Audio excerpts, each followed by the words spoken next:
Bonjour! In this series of videos we are going to see some pronunciation tips in French, and this time about the nationalities with FrenchSpanishOnline.com. So let's start.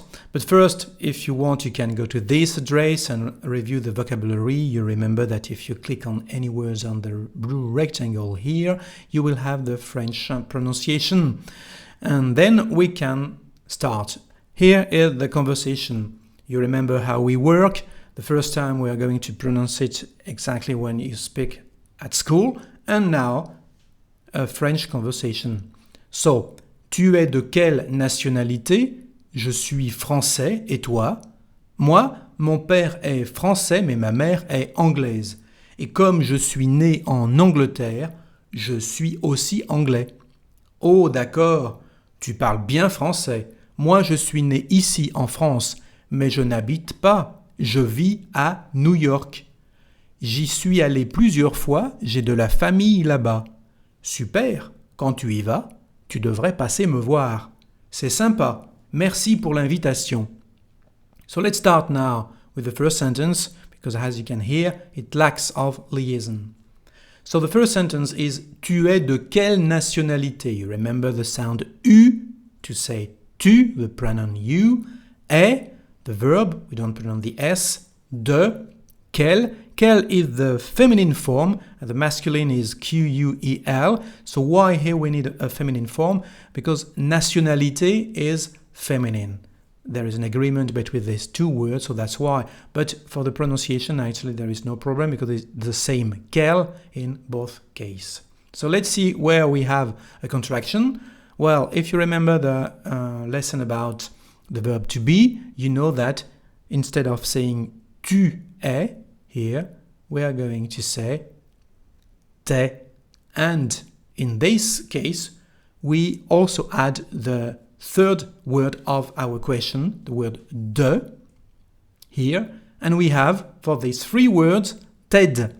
So the question is, t'es de quelle nationalité? Repeat, please. T'es de quelle nationalité? Again, t'es de quelle nationalité?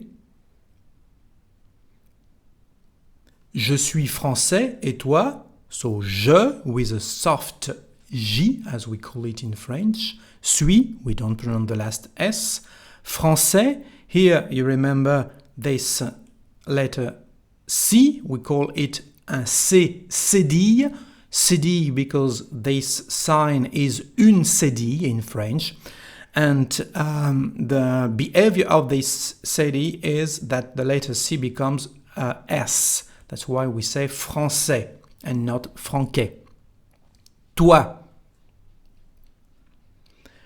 Je suis français, et toi? So again with the verb to be, instead of je suis, we say suis when we speak. Je suis français, et toi?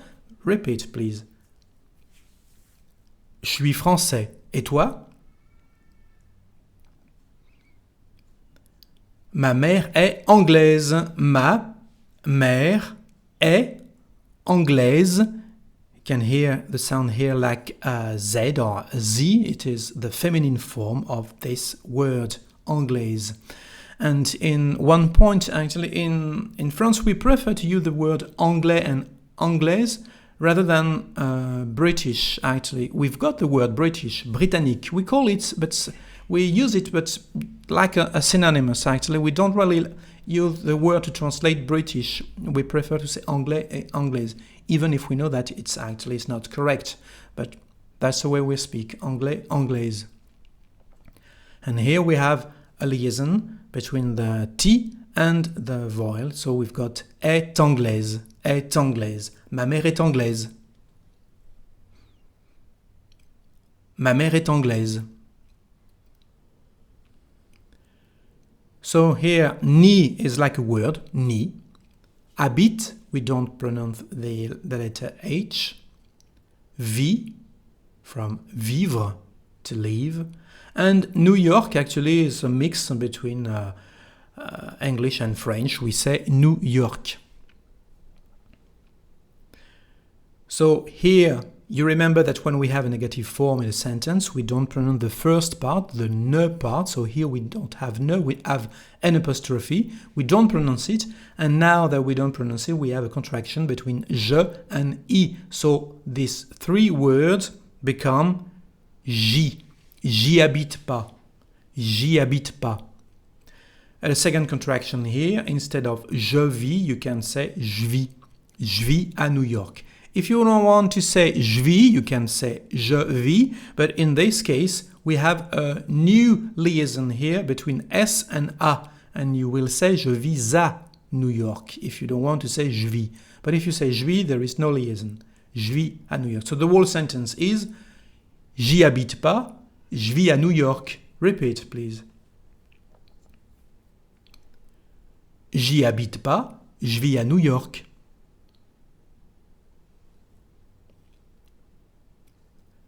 J'y suis allé plusieurs fois, j'ai de la famille là-bas. Suis, plusieurs, you don't pronounce the letter S at the end. Fois, same thing here.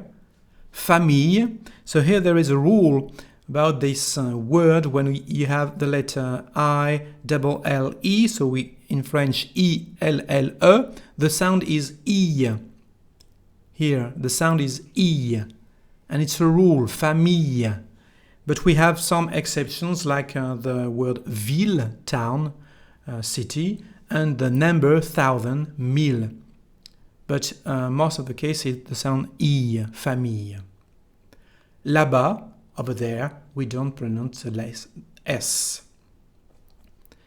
So, let's analyze now our sentence. We have here a liaison between the two parts of the passé composé. Suis allé. Suis allé, j'y suis allé plusieurs fois. And here we have a contraction between four words. J'ai de la becomes j'ai de la. J'ai de la famille là-bas. J'ai de la famille là-bas. And the whole sentence, j'y suis allé plusieurs fois, j'ai de la famille là-bas. OK? Quand tu y vas, tu devrais passer me voir. Quand we don't pronounce the final T, we pronounce it actually when we have a following word starting with a vowel. But in this case, the letter D becomes a T. Devrais, should, passer, voir. The verb passer, voir means to visit someone. We have rendre visite, visiter, and also passer voir quelqu'un, someone. Here we've got our first contraction. We don't say tu y, we just say ti, quand y vas. Quand y vas. And here we've got another one, as we don't pronounce me entirely. Passem, passem. Tu devrais passer me voir. Tu devrais passer me voir. And the whole sentence is quand y vas, tu devrais passer me voir. Again, quand y vas, tu devrais passer me voir.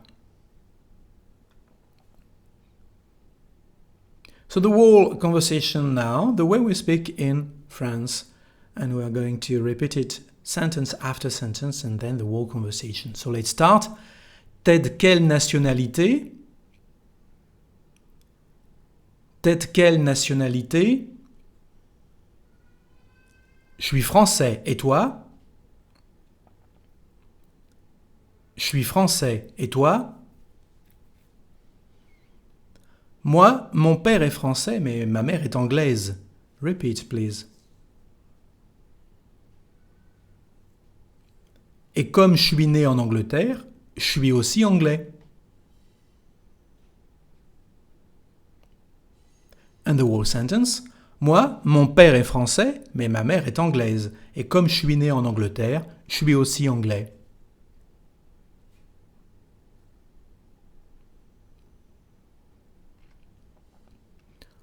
Oh, d'accord, tu parles bien français. Moi, je suis né ici, en France. Repeat.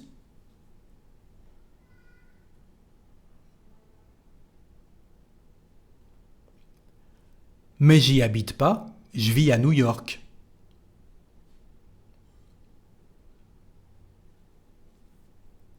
And the whole sentence. Oh, d'accord, tu parles bien français. Moi, je suis né ici, en France, mais j'y habite pas, je vis à New York.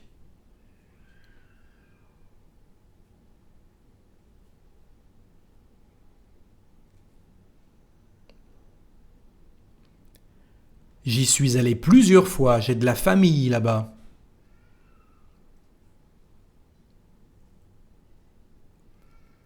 J'y suis allé plusieurs fois, j'ai de la famille là-bas.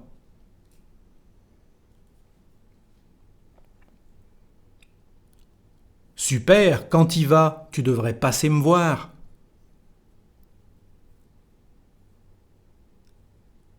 Super, quand y vas, tu devrais passer me voir. Ah, c'est sympa, merci pour l'invitation. C'est sympa, merci pour l'invitation. And the whole conversation. T'es de quelle nationalité? Je suis français. Et toi? Moi, mon père est français, mais ma mère est anglaise. Et comme je suis né en Angleterre, je suis aussi anglais. Oh, d'accord, tu parles bien français. Moi, je suis né ici, en France, mais j'y habite pas, je vis à New York. J'y suis allé plusieurs fois, j'ai de la famille là-bas. Super, quand y vas, tu devrais passer me voir. C'est sympa, merci pour l'invitation. Okay? So let's finish with these two questions, the translation of where are you from?